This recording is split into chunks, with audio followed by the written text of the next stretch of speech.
Joseph Campbell gave us the hero's journey, the monomyth. A sacred cycle where a man leaves his ordinary world, faces a dragon, and returns transformed with an elixir to heal his community. It's a blueprint for spiritual growth. But in the hyper-industrialized reality of 2026, the system has hijacked this map. It has turned the journey of the soul into a transaction of the flesh. Let's look at Arthur.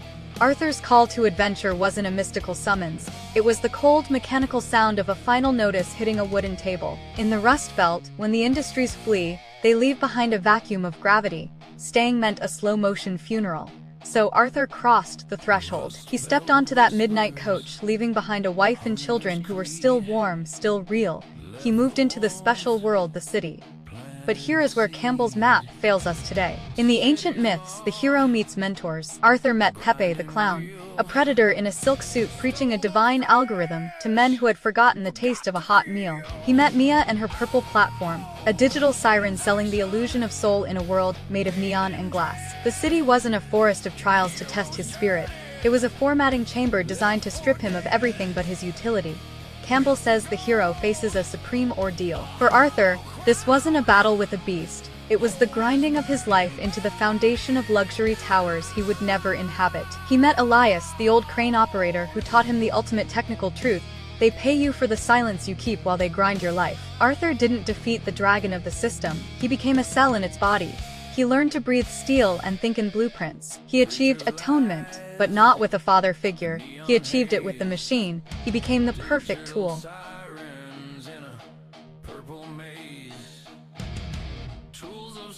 Before we reach the tragic conclusion of Arthur's Odyssey, we need to address the frequency you are vibrating at right now. Most of you are watching this through an algorithm designed to keep you in a state of perpetual distraction. You are being fed fragments, while the whole picture remains hidden behind a paywall of noise. The stories we tell here, the Chronicles of Arthur, the warnings of the Dark Gods, are part of a much larger architecture. If you want the technical deep dives, the raw manuscripts, and the analysis that doesn't have to bypass a corporate censor, you know where to find us.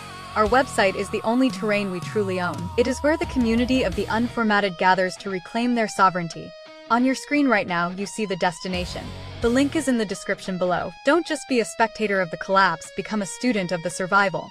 We are building a repository of truth for a world that has forgotten how to speak it. The elixir Arthur sought was money. The elixir we offer is clarity. Go to the site, join the Chronicles, and stop letting the system dictate the limits of your reality. Now, let's go back to the most dangerous part of any journey, the return.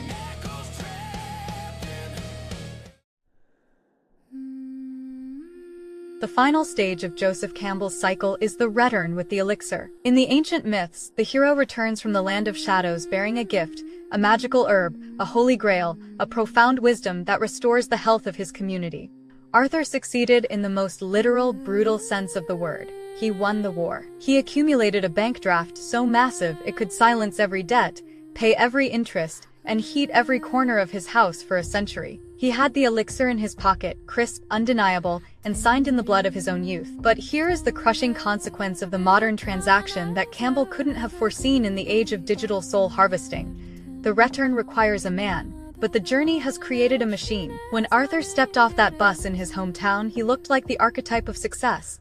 He wore a crisp wool coat that cost more than his father earned in a year. He carried bags filled with the latest gadgets, shiny plastic distractions for children whose growth he had only measured in height marks on a wall via pixelated video calls. But as he walked up the path to his front door, the air felt wrong. The gravity of home didn't pull him in, it repelled him. He was like a deep-sea creature being hauled to the surface too quickly. The pressure change was threatening to tear him apart from the inside. He entered his house without knocking, claiming his right as the conqueror. His wife ran to him, her face a mask of relief and longing, seeking the man she had kissed goodbye in the rain 2 years ago. But the moment her arms wrapped around him, she flinched. It wasn't a conscious choice, it was a biological rejection. She didn't find the warmth of a human chest, she found the structural rigidity of a steel beam. Arthur's body had become a fortress. His muscles were tuned to the vibration of jackhammers, his nerves calibrated to the cold indifference of the coastal wind, and his eyes His eyes were fixed on a horizon that didn't exist in a suburban kitchen. He had become an inhabitant of the special world permanently. His children stood by the television, looking at him with the polite, terrified caution you show a predator that has accidentally wandered into your living room. He handed them the gadgets, the tributes of his victory, but they looked at the screens, not at him. To them, the man in the expensive coat was just a high-resolution stranger who had sent money every month. The father had died in the city, only the provider had returned. Campbell tells us the hero must become the master of two worlds, capable of moving between the mundane and the divine. But Arthur was the master of none. He was a ghost in his own hallway. He had saved the shell of his world.